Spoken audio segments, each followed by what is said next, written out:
कर्तव्यदक्ष लोकराजा, राजयोगी, थोर समाजसुधारक, रसिक कलेचा आश्रयदाता, बहुजनांचा आधार, कुशल व्यवस्थापक असणारे, आपल्या लोककल्याणकारी निर्णयांनी आणि दूरदृष्टीच्या राज्यकारभाराने जगात आदर्श निर्माण करणारे राजर्षी छत्रपती शाहू महाराज.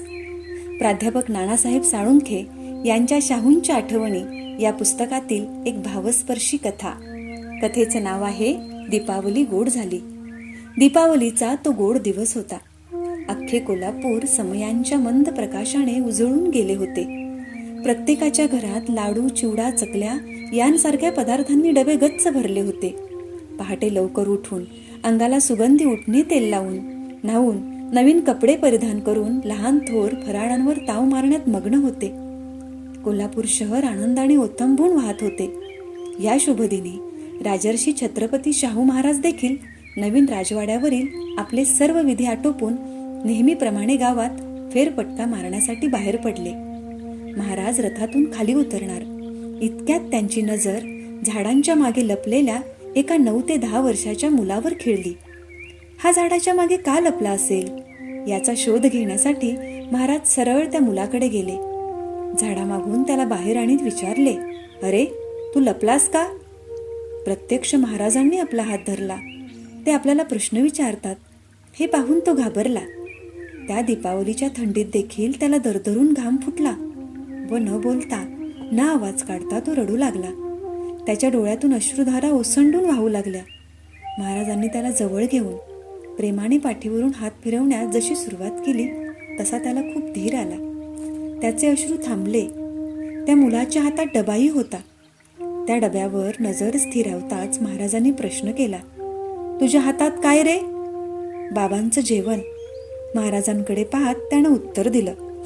महाराजांच्या बोलण्यामुळे, पाठीवरून हात फिरवण्यामुळे तो मुलगा खूप धीट झाला होता. तुझे बाबा कुठे आहेत?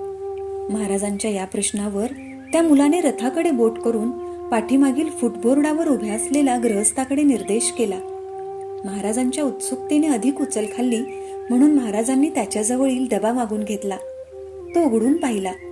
त्या डब्यातील 2 भाकरी आणि इवलासा झुणका पाहून महाराजांना मनोमन वाईट वाटले. अख्खे शहर गोड पदार्थांवर ताव मारित असताना माझा नोकर असलेल्यांच्या घरात हे दारिद्र्य?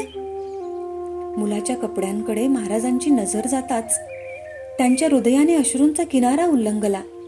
अश्रूत शक्ती असते.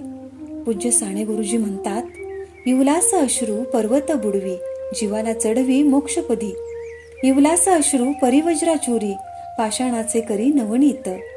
इवलास अश्रू पूर्ण विरामाला, जीवन ग्रंथाला गोडी देई. अगदी असेच घडले.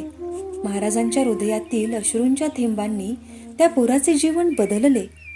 जातीयवादी समाज विध्वंसक प्रवृत्तींवर प्रहार करण्यासाठी लागणारी मानसिक शक्ती द्विगुणित झाली.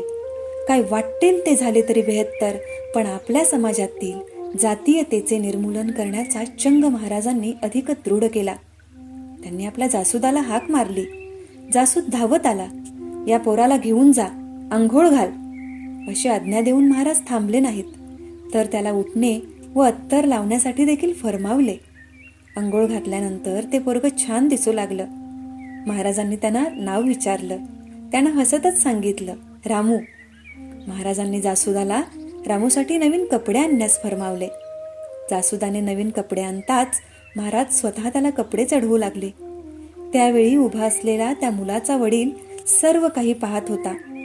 डोळ्यातून अश्रू ढाळीत होता आणि पुन्हा पुन्हा आकाशाकडे पाहून देवाला विनवणी करीत होता, देवा माझे सारे आयुष्य घे, पण माझ्या राजाला उदंड उदंड आयुष्य दे. त्यानंतर महाराजांनी रामूला सोबत घेऊन भोजन घेतले. त्याच्या घरातील सर्व लोकांना पुरेल एवढा फराळ बांधून देऊन आपल्या खडखड्यातून त्याला घरी पोहोचवण्यात सांगितले आणि रामूची दीपावली गोड झाली. त्यांच्या दूरदृष्टीला, त्यांच्या कर्तृत्वाला वंदन करूया. सामाजिक न्याय, शिक्षण, समाजातील बहुजनांच्या सक्षमीकरणाबाबतची त्यांची वचनबद्धता आम्हाला चांगल्या भविष्याच्या दिशेने वाटचाल करताना सतत मार्गदर्शन करत राहील. धन्यवाद.